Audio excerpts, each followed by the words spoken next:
Your phone is switched off, right? Friends, welcome to Gyan Ganga Words of Wisdom show with Dr. Subramanian Swamy on our Virat Hindustan Sangam social media channels. We regret that our weekly show, which was to start every Sunday, due to some technical reasons, could not take place on Sunday the 7th. But today is our rescheduled show on Monday the 8th of June. So we have our usual guest, Dr. Subramanian Swamy, and my colleagues Arvind Chaturvedi and Ramesh Swamy. As you all know that we will be having from the month of June, today the first program, we will be having weekly program every day on Sunday at 8 p.m. As you know, we have in the past already had daily programs of 60 episodes. Today is in the weekly series, the first program. And we'll be once again today in a different circumstances discussing China. And our topic is how to deal with China and overtake them economically. So with this, I would ask Dr. Swamy to make his remarks and start the discussion. Dr. Arvind Chaturvedi also will be participating. He has also written about China. So with this, I request Dr. Swamy to please start with his introductory comments. Over to Dr. Swamy. Well, the provocation for having this topic today, at least from my point of view, is the extremely serious development that has taken place in the area of Ladakh, the state, I should say, the Union Territory of Ladakh. And it's not that in the last 6 years of Narendra Modi's tenure as Prime Minister, we haven't had similar kind of incidents on a lower temperature or a lower, seriousness. For instance, we had this Dokalam thing in Bhutan, and that, of course, was a third country, and it got resolved. But I think there too, I think the Chinese now have directly started dealing with Bhutan, which earlier on was prohibited by our agreement with Bhutan. So there's also a setback there. You may recall that the first meeting when Xi Jinping came to India after Modi became Prime Minister, he flew to Gujarat where the two of them sat in the Jula and discussed, and a lot of bonhomie. But when they returned to Delhi in the parting press conference, Modi said that he doesn't approve of Chinese troops having open fire or something like that. It was hushed up, but he did say that. In fact, there was an incident which we hushed up. There have been incidents throughout the last 6 years, not very serious. They're coming, most of the time it was mukkabaji, that is just boxing, not bullet firing. And this time they have actually crossed the line of actual control, which both sides had agreed, and have occupied perhaps 120 square kilometers of land in 4 different places. And now, both sides have agreed to have a discussion, but it's a funny discussion because they are in possession of land. We have nothing to bargain with except to say that it is our land, please get out. It's a bit one-sided negotiation, discussion. But anyway, be that as it may, we have to, somewhere seriously discuss in our country how to deal with China.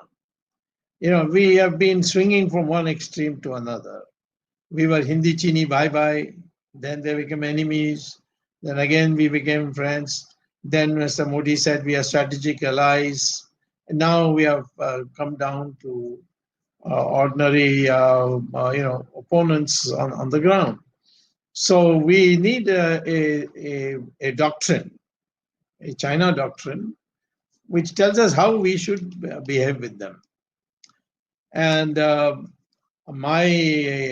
have a lot of experience in dealing with the Chinese, right all the way from the topmost Deng Xiaoping down to professors and the Communist Party officials. I've been to their Communist Party headquarters in outside Beijing, and so I'm familiar with them. I've studied China, and therefore I thought it would be good if I put the Indian national interest approach to dealing with China. Now, remember that we have many experiences to study before we come to a conclusion. We took the most pro-Chinese stand after 1949, when the Americans, unhappy that Kuomintang China was thrown out and Mao Zedong took over power on the 1st of October 1949 and declared the People's Republic of China. And he became the first chairman or president. And then at that time, the Americans decided to expel China from the Security Council and the United Nations. And the Security Council, the 5 nations were chosen in 1945 when it was decided to set up the United Nations. And 5 nations were chosen for being the members of the Security Council, permanent members, and they would have a veto. And at that time, Roosevelt floated the idea that there should be a 6th nation, that's India. But Churchill objected, saying it's our colony and you can't bring India into this. If you want to deal with India, you have to talk with me. That is what Churchill said, and nobody was in a mood to push for India's case, and the matter was dropped. But in 1949, when the communists took over, the Americans got enraged, and they expelled. They used their strength to expel. They had the majority. Only Russia, the Soviet Union that time, was opposed, and so 4-1 they expelled China from the Security Council. And then John Foster Dulles met our ambassador, Ms. Vijayalakshmi Pandit, the sister of Jawaharlal Nehru, and said that we would like India to take this chair. And Vijayalakshmi Pandit then sent a cable or a secret letter to Jawaharlal Nehru, who got very upset with her and said, you don't understand these intricacies of international politics.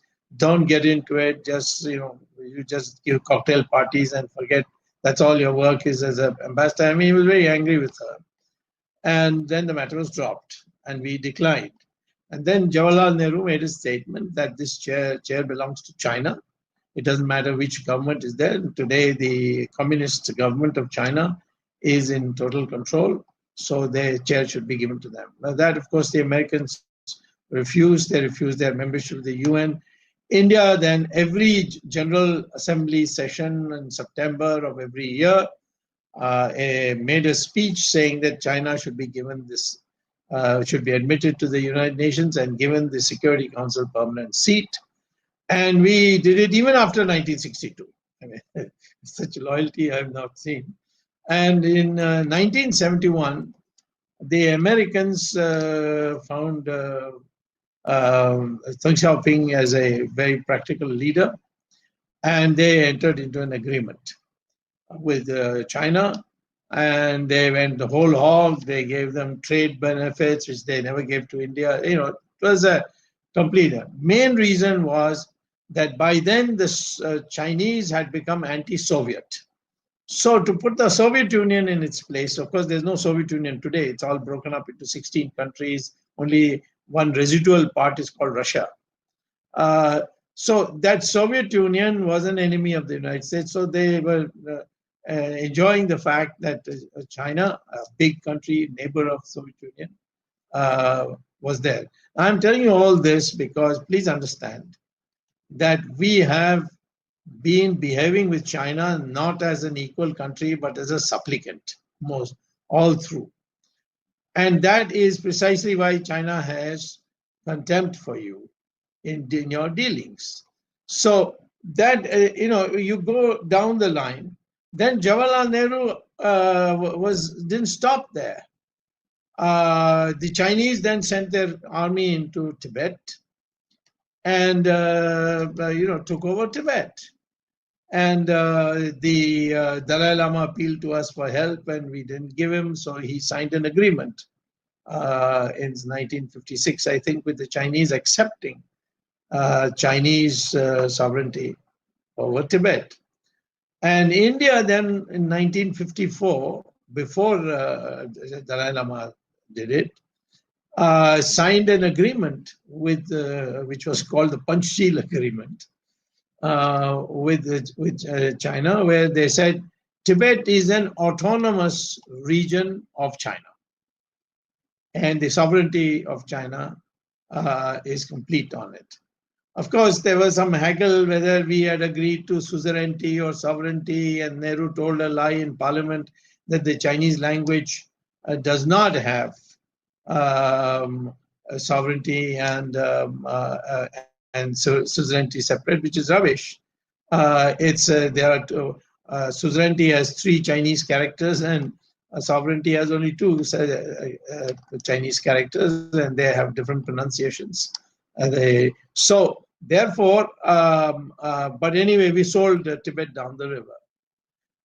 Sardar Patel had written a letter in 1950 that please don't allow the Chinese to come to our boundary if you give up Tibet. But Jawaharlal Nehru gave him a lecture, wrote him a letter, these are fine points of foreign policy, you should not be interested in it, and so on. It was quite insulting. But so Patel was at that time very sick, and he in fact died 1 month later. He wrote the letter on November 18th, 1950, and died in December 1950. So December 15th. So, but he said, if you ultimately have made up your mind to sell out Tibet, then at least put conditions that we can't agree unless you agree to the border. The McMahon line as far as the eastern part is concerned, and the McCartney line as far as the Aksai Chin part is concerned. If you make them agree, they will agree. They are in a weak moment on this. They need our okay. They can't allow Tibet to remain, a disputed area. So even that, Jawaharlal Nehru did not intervene. Later on, of course, he gave the excuse that the Chou Enlai told him that these are all imperialist drawn lines. We are now reviewing the matter and we'll get back to you. And they did review the matter. In 1959, they told them that this line is perfectly fine and we're going to stick to it. So we gave away Tibet, no conditions. And we said, Hindi Chini bhai bhai. And we said all these things. And then we found suddenly that China had, encroached various parts which we thought was beyond the lines drawn during the British imperialist period. Of course, it is a fact that after British imperialist line, we should have reopened it with China ourselves and said, listen, these are all imperialist lines, and we think that it has been decided against India's interests. We want better line. So the way we have been dealing with China throughout, except for one period when Morarji Desai was Prime Minister, but he was there only a short time, and maybe I can say, to praise myself, that I was his advisor, and therefore, we understood China and we dealt with China according to their sentiments, and they also loved it, and they went along. After all, Kailash Mansaro was opened, which nobody ever expected they would agree to open it. So the period of Indira Gandhi also, the same thing. UPA, I need not mention, most of the UPA leaders had bank accounts in Macau, so they couldn't afford to make an issue of it. Priyanka had a handloom business with China, and which was not declared in her income tax returns. So I mean, there are all kinds of compromises. So UPA was a disaster. I mean, and the Chinese also didn't do very much because they said, well, these are our pussycats. So why should we bother to do anything? But I would say now we have a serious issue that we have to deal with. Now, when one most important thing we have to deal with is the status of Tibet. Now, as I heard today, I think Seshadri Chari saying that, we'll never accept Tibet, we have never accepted Tibet. But he was a part of the administration of Atal Bihari Vajpayee. In 2003, Atal Bihari Vajpayee went to Beijing. And what did he sign there? Another agreement on Tibet. And this time, he agreed that Tibet, 3/4 of Tibet may be merged into the neighboring provinces of China. And the only remaining part, which had only 1/3 of the Tibetan population, that may be called as the Tibetan Autonomous Region of China. So,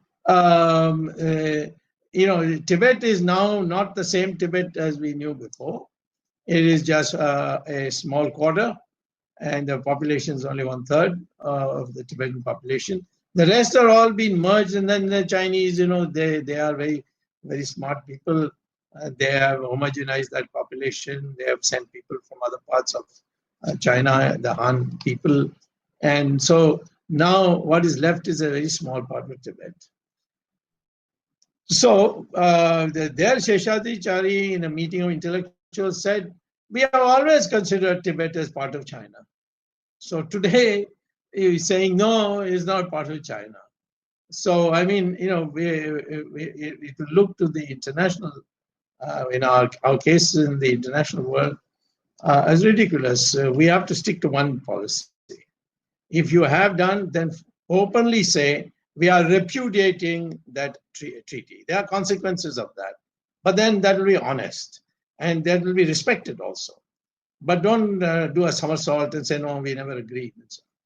Now, what has happened today is that China has, since May 5th, it started really April 20th, but May 5th, they have come in big numbers and taken over perhaps 120 square kilometers of Indian land, which is on this part of the LAC, which now they may say, no, that's the old LAC. Now we have a new LAC. And they have camped there with backup support of tanks and many other things. Now, this is it's too big a word to say an act of war, but it's certainly a challenge. How are you going to deal with it? We have entered into negotiations, but negotiations what? Please leave my land. There's no negotiation that I've got this land of yours, and please exchange it for what you have just taken. There's no negotiation. It's actually a pleading that, in the larger interests of peace and quiet, why don't you just leave? I don't think that the Chinese would have come just like that. And one indication is what they have done with Nepal. I mean, Nepal has taken a very hard stand, you see. And it's unusual. I know Prime Minister Oli. He's a very smart man. His knowledge of history is superb. He's got a terrific memory. Jagdish knows. I think Jagdish came with me when I went to meet him, and he's a respected leader. He's a man who can stand up to India, which is an important factor in Nepal's psyche. But he would go this far, where you would suddenly say that this part of Uttarakhand is ours. And I believe that Bhutan, this is something the government can correct me if I'm wrong. I've been trying very hard to find out before coming to this program. I believe that Doklam, for which we fought, the Chinese have now a bilateral agreement with Bhutan and settle the matter with Bhutan. So we are out of that also. So essentially, we may have Sri Lanka and Maldives left. And that also, we must know our diplomats and bureaucrats behave well with these countries. We nearly lost Sri Lanka. But then, fortunately, Rajapaksa he is a very devoted religious man. So he agreed to come and address a meeting here, and he saw the general public was very supportive, whereas he had been given this propaganda that people in Delhi are very hostile to you and so on. And then he's been able to go to Tirupati, which is one of Bean's great desire. And he's a tough guy, so he's not going to be anybody's stooge, but he may have policies. So if we don't behave with him, he has every incentive to team up with China. What we are saying is, the single point I'm making now is that today, while they deciding how to deal with China, we are isolated. The United States has not condemned this. Trump may make statements, but then when it comes to action, there's nothing. There's no official communication of his sort. And all that Trump has done is said, I will mediate for you. Well, what for? I mean, it's very clear they have come to our land. I mean, the land which is not disputed. It's on the other side of the line of control, actual control, and so there's nothing to mediate. To tell the Chinese, go back, but the Chinese are not going to listen to him because he's already, played ducks and drakes with the Chinese, and the Chinese have survived the coronavirus. Now they're going to normalcy, whereas we are getting deeper into it. And we have an economy which, even before the coronavirus, was sinking and now about to crash land. So we have three major problems in which we have to deal with China. And the question is, how do we go about this? Now, during this period of 6 years of Modi, I kept saying in our piece, some of these BJP IT cell types, you see, they kept on criticizing me. I told them that, see, don't go on saying that there's a golden era and a strategic partnership, world leader, all this. In fact, the Prime Minister, Mr. Modi, had offered me the job of president of BRICS Bank. They were founded by China, India, South Africa, and Brazil. And it had a huge fat salary, if all other prerequisites. But I refused because I know where the Chinese direction was. And they would freeze it. They would, starve it. And that's all that H.V. Kamath, or whatever his name was, T.V. Kamath or R.V. Kamath, all he did was just watch television in his hotel room in Shanghai. And that's what I would have done too if I had gone. So I'm saying that the deterioration was visible. One was the refusal of China to support us on declaring Pakistan as a terrorist state. Other countries were ready, they used the veto. Warning number one. Warning number two, they never prevented North Korea from helping Pakistan and producing the bomb.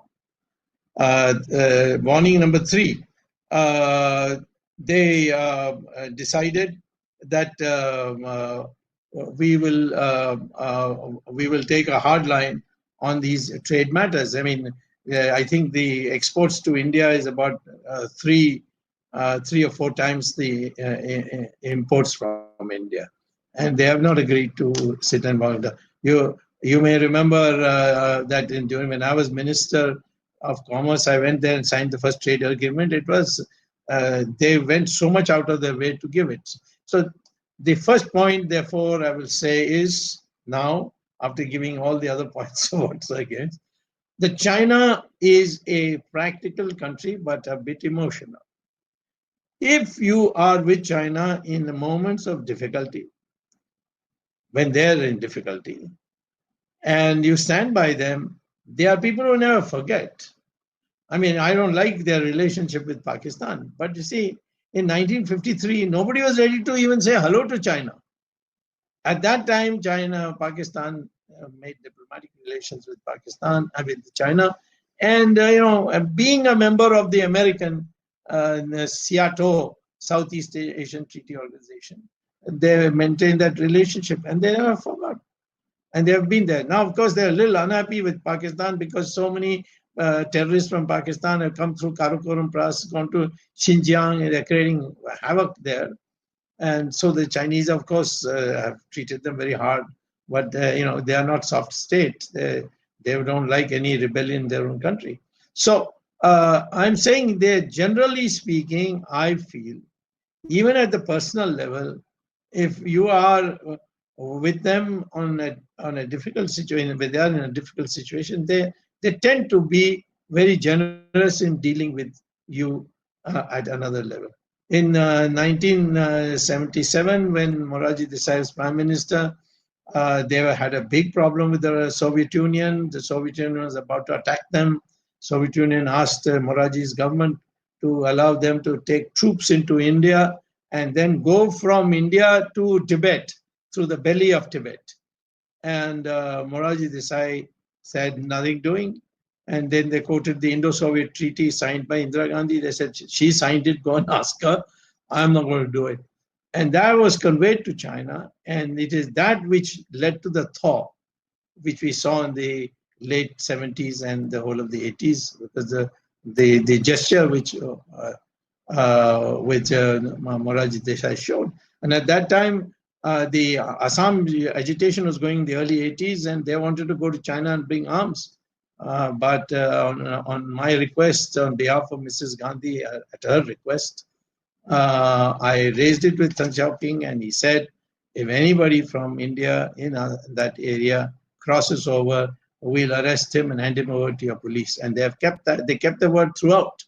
I don't know whether now they'll change or not, but at that time, and now the situation totally different. That time, it's a highly explosive situation, and they supported us. So I would like to start with this thing. You want to fight China, then there is one strategy.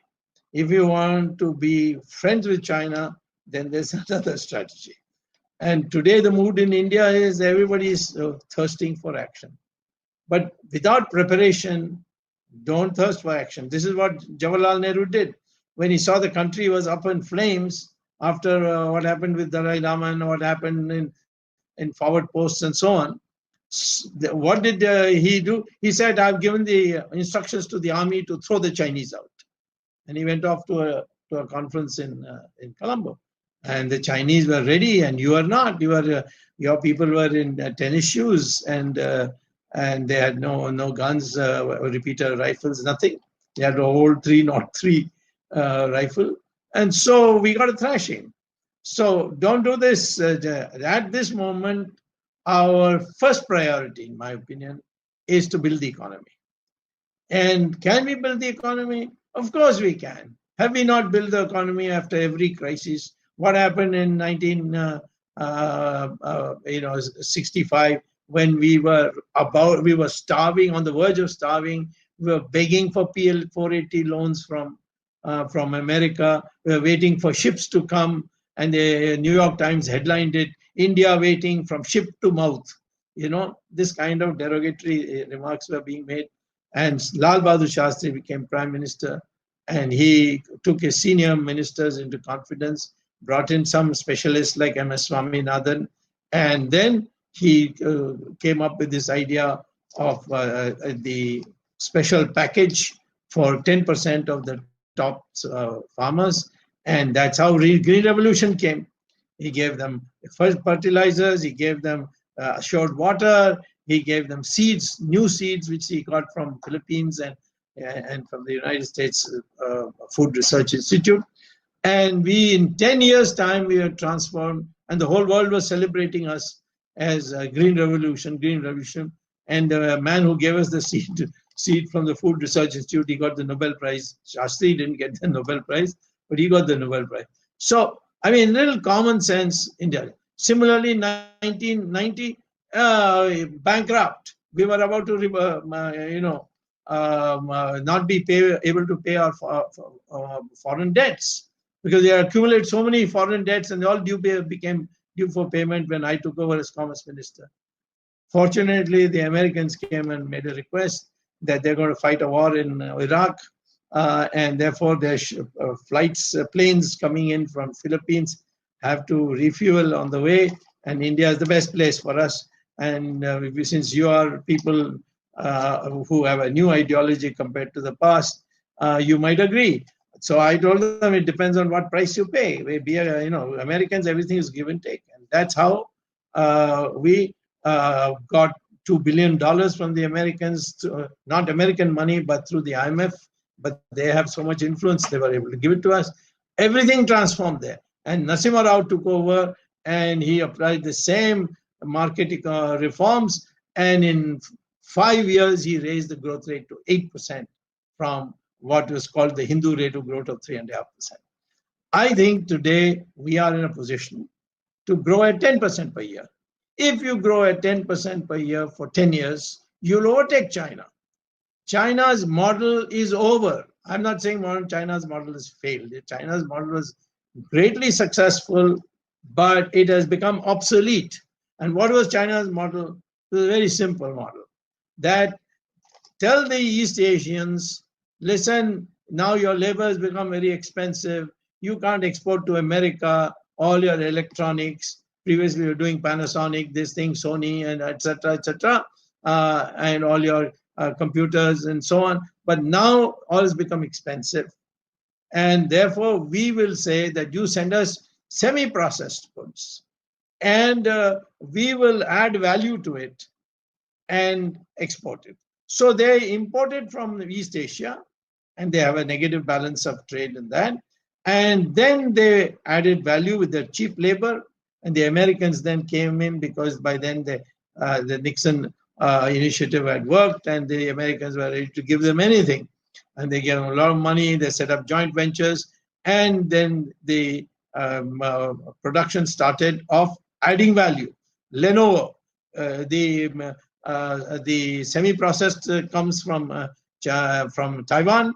Then they put the keyboard on it. They put the screen on it and the covering on it. And then say, made in China, Lenovo.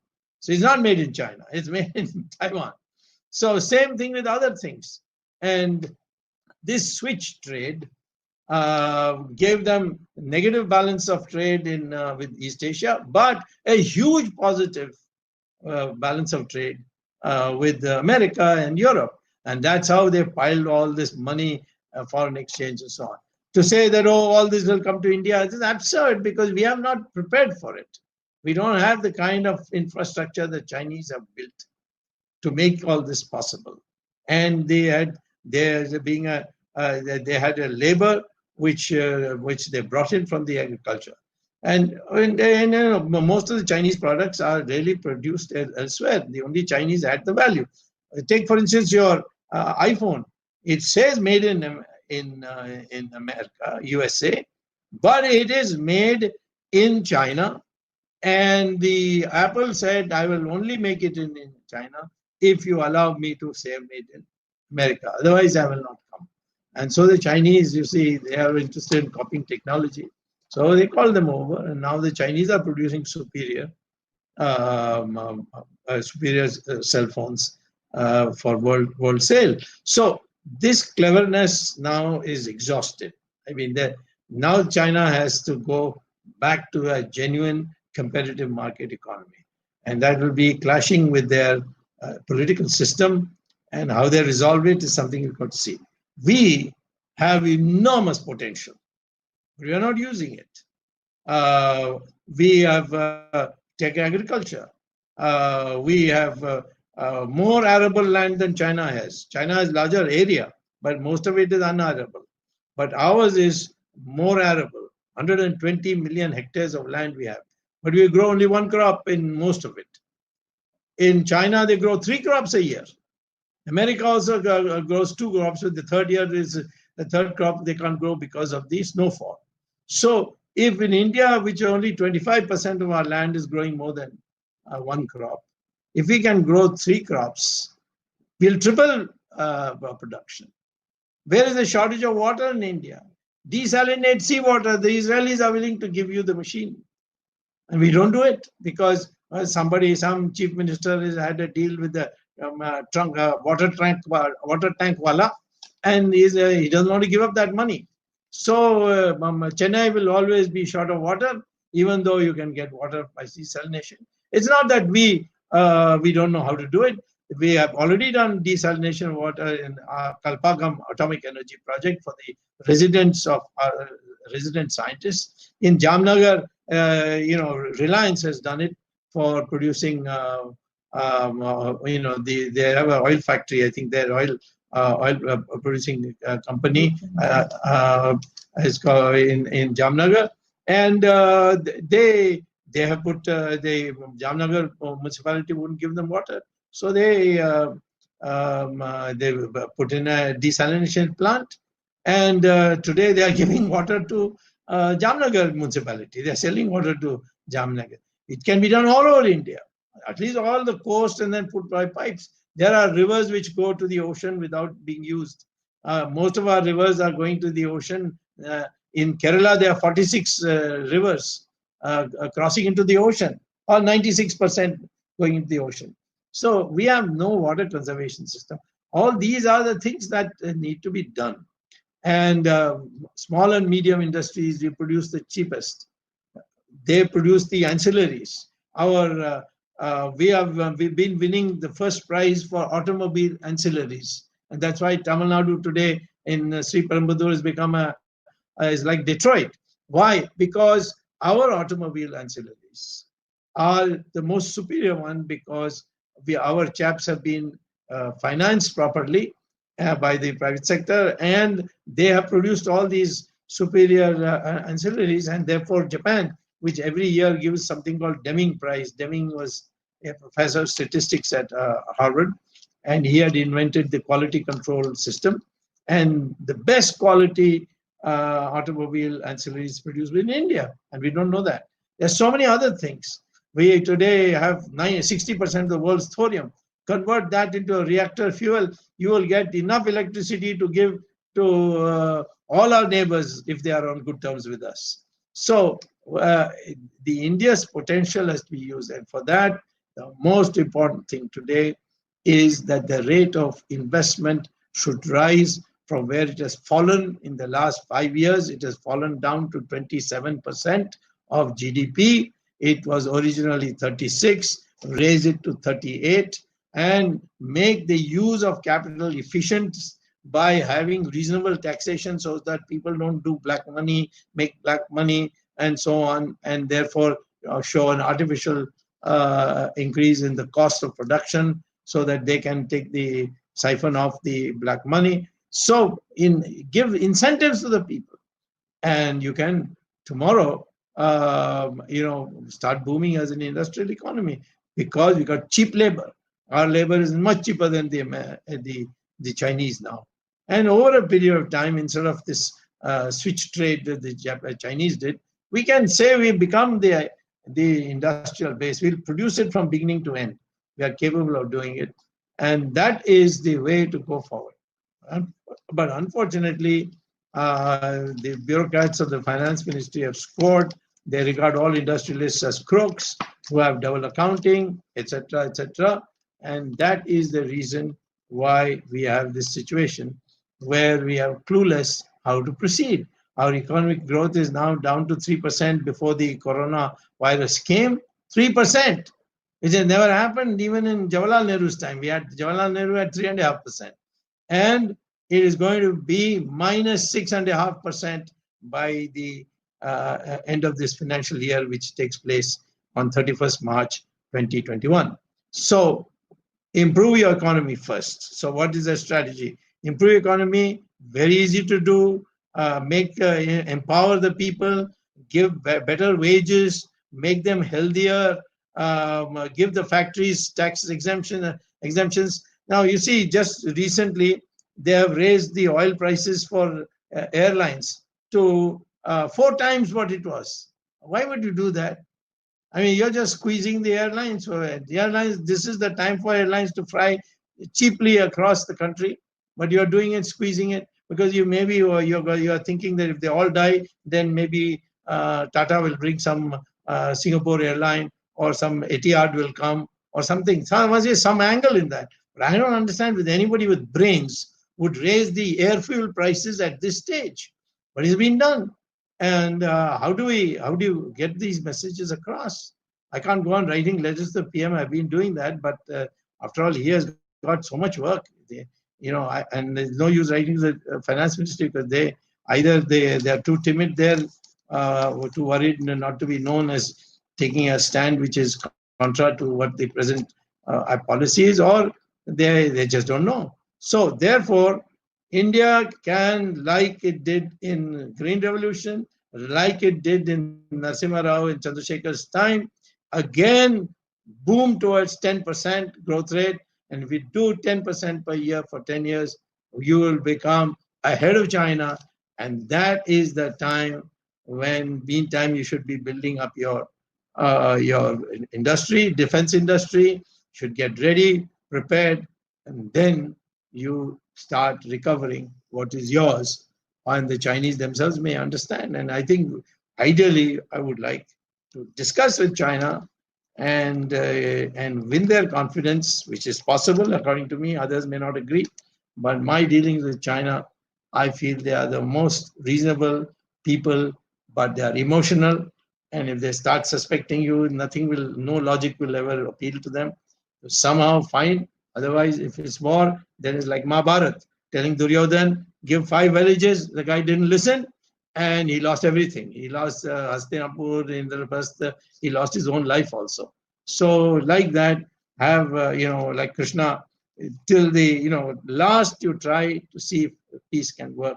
If peace doesn't work, then use your strength to give a beating. We can beat China in that terrain.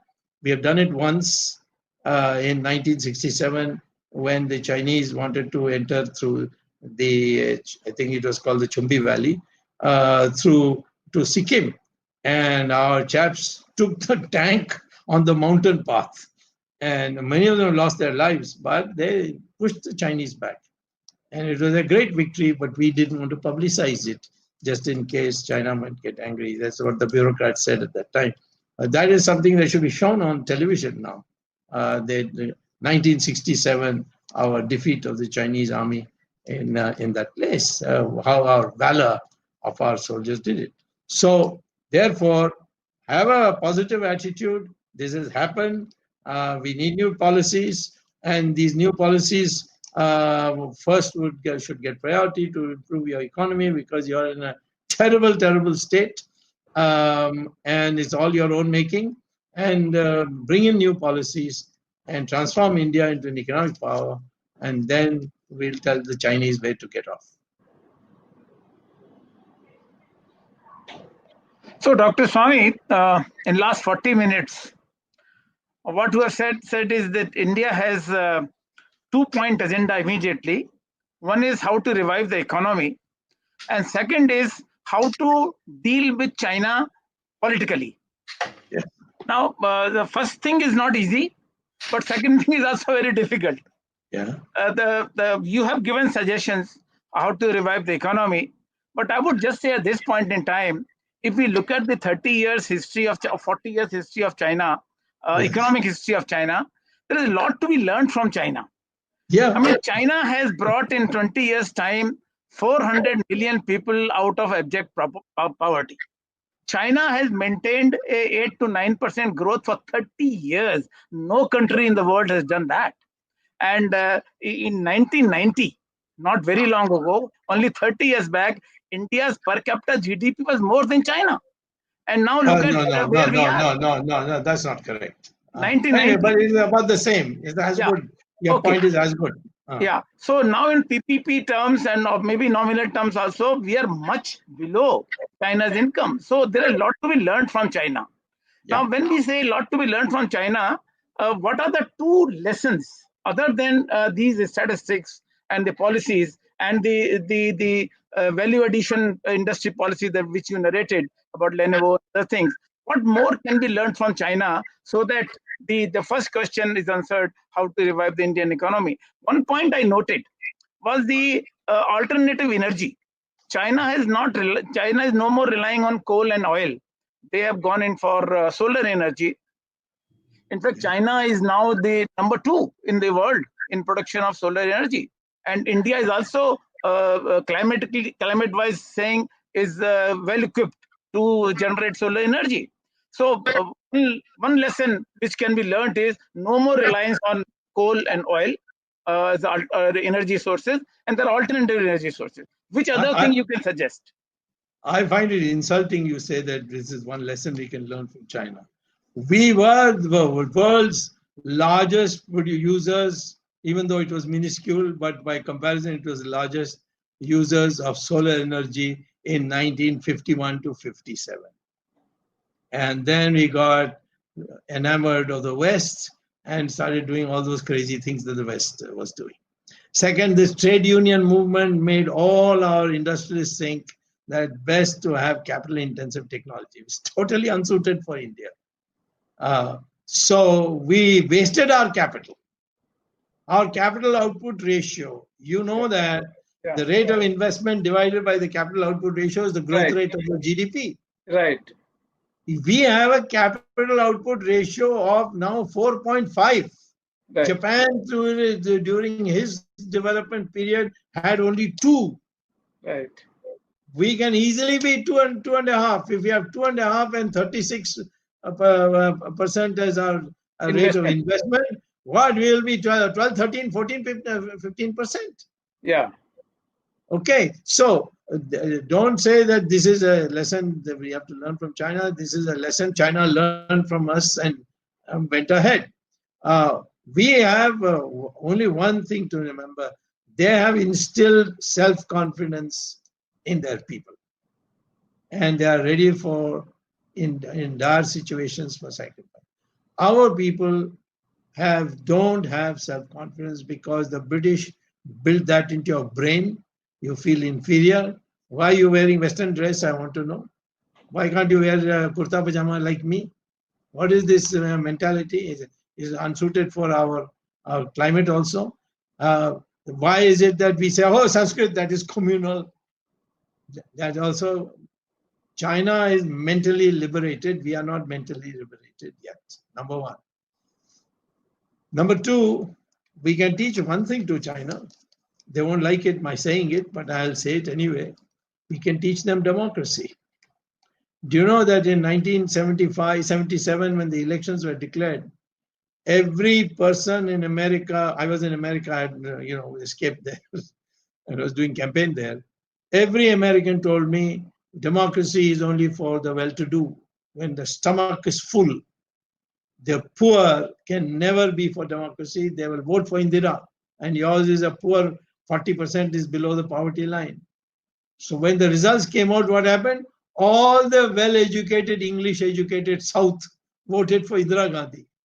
And these chutiawalas of UP, or your state, and Bihar, and Haryana, Madhya Pradesh, Rajasthan, they wiped out Indira Gandhi, where they were in such strong power. They wiped them out. So this Indian mindset is truly democratic, but it has to be now evolved into the new system. Let people be democratic, and we want it to be, and we want to teach them, the Chinese also, that we can grow faster than you with democracy, which will have a huge impact on Chinese public also, I must tell you. Because the propaganda is that you need, for some years at least, you need dictatorship. So that is what we can teach the Chinese. Ramesh, in case you have a question or I have some question. No, I have a question. Please, now, please. Alan said that China is the second largest solar installed. That is very true. But India uses double. The share of solar energy in use, India is double of China. We use 8%, China is only 4%. So just throwing out solar cells there doesn't make any, because at the end of the day, how much of that energy are you using? China has 3 times the size of India in installation, but what is the use? It is the efficient use of resources also matters a lot when it comes to China.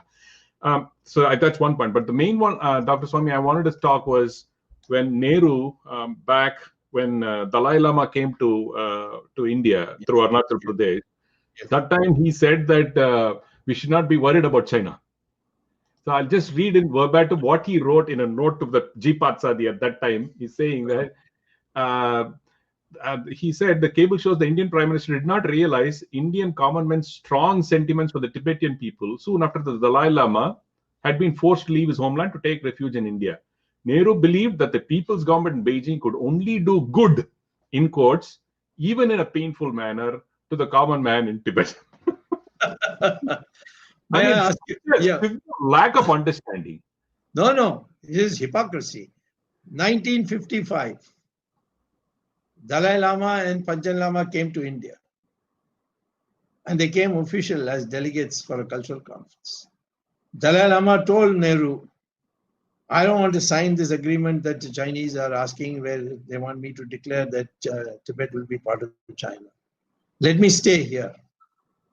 And what Nehru told him, it is good for you if you go there. If you are here, we can't do anything for you. And then the same Nehru calls them in 1959. Says, yes, come. Why? Because at that time, the Americans and the Russians, Soviets, were both against China. And they were using Indian territory to launch Khampas into Tibet. In fact, Khampas were trained in Denver, Colorado, which looks like Tibet. You've been to Denver, Colorado. It's written, it's a book which has been published. This was told to me by the then ambassador Moynihan, who was a professor at Harvard and then later on India's ambassador here. And he's told me this, and then he showed me the book also. So, therefore, we have we even U-2 flights, which the Pakistanis had stopped because one plane got shot. From Orissa, we sent it. Biju Patnaik himself told me that we have been flying U-2 flights from India to China. So we became a cat's paw for the Americans. And then when the Chinese made a massacre of our forward forces, poor chaps, they fought very valiantly. But how can you fight with tennis shoes in freezing temperature? And that Henderson Brooks report is still not been declassified. I nearly got it declassified with Parikar, but then Jaitley came and said, no, it will hurt the sentiments of the Congress. So it should not be released. So therefore, I am saying we are people who have enormous capacity. Can you hear me? Yes, sir. Yes, sir. We have enormous capacity to tremendous capacity. After all, the Islam conquered Iran in 15 years, made them all 100% Muslim, made Mesopotamia, Babylon as 100% Muslim in 17 years, Egypt in 21 years, Europe in 50 years became Christian. But this country, 600 years of Muslim rule, 200 years of Christian rule, and we are still 82% Hindu. This resilience of the Hindu has to be tapped and given a goal. Grow for 10% per year, per 10 years, then we will get everything back from the Chinese, either by persuasion or by fighting. Okay. See, because as you said, hypocrisy was right. Then he went on to claim that the opposition was just raising issues like this in China so to embarrass the government. Anti-Chinese propaganda. That is being said.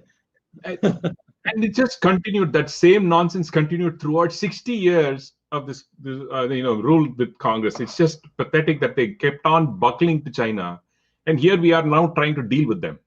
Well, we're having a bit of that now also. If you say anything, what were you doing? Why did you allow China to come so deep into India? Creating propaganda against the government. No, Dr. Swamy, what do you do? Here right now, we see the bureaucrats are making the decisions and not the army. You give that control back to the army was not allowed to do anything. I know because 2 army people have complained to me. Just let the bureaucrats get out of the way and let the army deal with it. They know how to deal with it. Bureaucrats are all been prepared by UPA. They are not our bureaucrats. Yeah, absolutely. Kick them out. They don't need to make decisions like this in the border. Tough call. Okay, sir. No, but I just wanted to put my point. It's saying that's what happens when they have bureaucrats still running the government. Dr. Swamy, I have 1 or 2 points. One is yes. You referred to Nepal and you referred to India and Nehru's folly and all that. Yeah. Even on Nepal, at some stage, just around independence, Nepal wanted to be part of India. That's right. Something about it for our viewers? Yeah, you see, that time the Ranas, they began Korela. I think Maitri Shi Korela. He became prime minister, and the king had Mendra had, I think, escaped to India. Probably he was afraid of coup or something. At that time, it's 1950. The prime minister said that the princes in India in such large numbers have merged into the Indian Union, and we think that we also will be comfortable as a prince, not a princely state in the technical sense of the word, but as a royalty to merge into India, because we are all Hindus, and therefore we will be quite comfortable as part of a big country called India. And Jawaharlal Nehru said, "What is all this? We can't repeat British imperialism in our country." This, that, all lecture gave him. So he then rounded off, and soon he was toppled, and the king came back and took over. Dr. Swamy, my next question is that you have economically compared the two countries and mentioned about the economic policy. Many of our viewers, in view of the present situation, would like to know what is our defense preparedness and military strength on both sides, if you tell our viewers something about it. Well, I think the last 3 years, our defense budget has been sharply cut. I was a member of the defense standing committee, and I honestly tell you, I felt very bad when senior generals came to the meeting and almost shed tears that they had to cancel 9 specific projects because the finance ministry refused to give them money. And we have this crazy system that you have a financial controller from the finance ministry in the defense ministry. Defense ministry should deal directly with the prime minister when it comes to budget, not through the finance ministry where a bunch of morons are there. And so we have cut our defense. Then why did we go and buy this S-400? I mean, I don't understand. The electronics of S-400 is all Chinese. Tomorrow they can sabotage your S-400's so-called efficacy, you see. And it is a time when the Americans are ready to give you practically anything you wanted. Then when the Americans found that you had gone and bought S-400, they said, well, no equipment of ours will be safe from intellectual property theft. So we can't sell it to. So they have stopped selling anything worthwhile to India. And so I think the issue is that as far as the defense men are concerned, I have never seen an army where majors die. Very few armies, if you look at the ranks who die, it's usually the soldier. And but in India, in Kargil war, when we had to go up a hill, almost vertically, to capture that hill where they were sitting, the Pakistanis, and we captured it. But how many of our captains died trying to climb? And what butchery the Pakistanis did to them upon capturing them. So I think we have the finest fighting army, but they need to be encouraged. They have to be told that even if you die, your family will be looked after, your family's children, the children all will get free education, your wife will get an assured house, that kind of thing. Then you will fight double hard. So I think these are the things that need to be done. We need to have a defense budget which is not less than 5% of GDP. You know how much it is today? 1.8% of the GDP. The only person who brought it to 4% was Rajiv Gandhi, and the Time magazine had a front page story with Rajiv Gandhi's photo, megalomaniac. In India, the emerging military power, you see. So everybody gets scared when India does that. So if you're 1.8%, they're quite happy with it. Dr. Swamy, we already had a discussion in an earlier program, but because this is on China, you tell our viewers what should be our naval policy as far as relations with China is concerned, because Yeah, you know what you mean. to know I and know to what do you a specific program on China. Yeah. So they will I like. know what you mean. The entire 90% of Chinese trade goes through the Malacca Strait. Malacca Strait is like Suez Canal, a narrow portion, not as narrow as Suez Canal, but still narrow. On one side is Indonesia, and the other side is India, the so-called Nicobar Islands. So, if India has not yet built Nicobar Islands as a worthwhile naval base, if we build that base, have a military arrangement with Indonesia, which is well disposed to India, and they themselves proudly claim that they have Hindu ancestry. If we too come and say, okay, we will police the Malacca Strait, we won't allow any military ships to go without prior permission. And if it's a commercial traffic, they will have to pay a toll. If we do that, then I'm afraid we can choke off. I mean, I'm pleased to say we can choke off Chinese foreign trade anytime, because China has no other way. That's why they want to come through this Belt Road or whatever they are trying to create. Even that is not a bad idea. It needs a small amendments. I've suggested that to the Chinese when they spoke to me about it. But the reason they have got this Belt Road thing to cut through POK and get everybody angry was because they want another route to the ocean, and they know sooner or later somebody in India will be born who will decide that Malacca Strait is our sphere of influence and make it very difficult to Chinese. So they're looking for another route, and we must do that. And there are many ways we can make it very difficult for the Chinese potentially. So defense preparedness is based on the capacity of the other side. Foreign policy is based on the intention of the other side. The Chinese are nice, we are nice to them. But if the Chinese are nice, but that doesn't mean our defense budget should be cut, because the Chinese have built an enormous defense budget. I mean, defense preparedness. So defense, don't compromise. Nothing less than 5% of GDP. Arvind, doctor Swami, एक अंतिम सवाल. China हमारे सिर पे खड़ा है. हमारी सीमाओं पे चाइना बिल्कुल हमारे सिर पर तलवार लेके खड़ा हुआ है. तुम्हारी छाती पर बैठा है. दूसरी तरफ अमेरिका चाइना से परेशान है और बड़े मुल्कों को इकट्ठा कर रहा है कि चाइना के ऊपर किस तरह आक्रमण किया जाए. ऐसे समय में इंडिया की अमेरिकन पॉलिसी क्या होनी चाहिए? क्या हमें अमेरिका की सहायता करनी चाहिए, अमेरिका के साथ खड़ा होना चाहिए चाइना के विरुद्ध, या अमेरिका के साथ न्यूट्रल रहना चाहिए? 1962 में अमेरिका ने क्या किया?